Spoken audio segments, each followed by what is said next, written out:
The United States is locked and loaded, according to U.S. President Donald Trump. That's how he described it, saying prepared to hit back at the culprits behind a drone attack on a Saudi oil field this weekend. The president tweeted last night the U.S. has reason to believe they know who is responsible, and Secretary of State Mike Pompeo laid the blame on Iran. Trump said he's waiting for confirmation from the Saudis before any U.S. response. Let's go to Lindsay Duncombe, who's in our Washington bureau and going to be tracking this story. Mike Pompeo says definitively the president is hedging a bit. Lindsay, what do we know about who is or might be responsible here?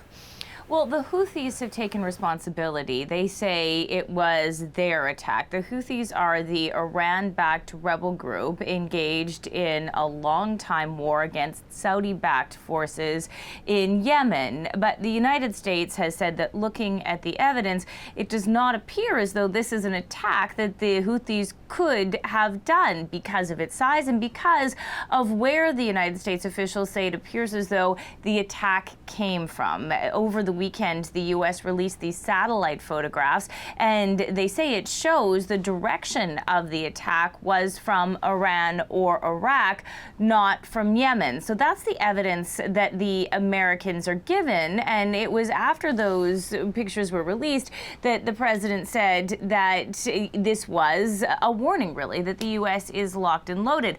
Not the first time we've heard that kind of threatening language from the president in regards to Iran. It was just a couple of months ago that the United States was within 10 minutes of an attack on Iran after the Iranians had taken down a U.S. drone. And in that case, the planes were turned around or the attack was stopped because of what the president said were his concerns over civilian casualties. But it appears as though we have reached another escalation in this flashpoint between the two countries. And are we hearing anything so far from Iran, Lindsay? Similarly threatening language. Iran has said that it did not take this attack. It wasn't their fault. It has said that the United States is lying.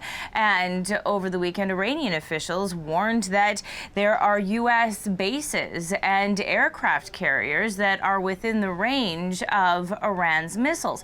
This also appears to be a major setback for diplomacy between these two countries in the fallout of the Americans leaving the nuclear deal and in the tightening of sanctions that has happened as a result of that on Iran. There had been speculation that there could be a face-to-face meeting between the Iranian president and Donald Trump at the United Nations later on this month, related to the General Assembly on the sidelines of that meeting.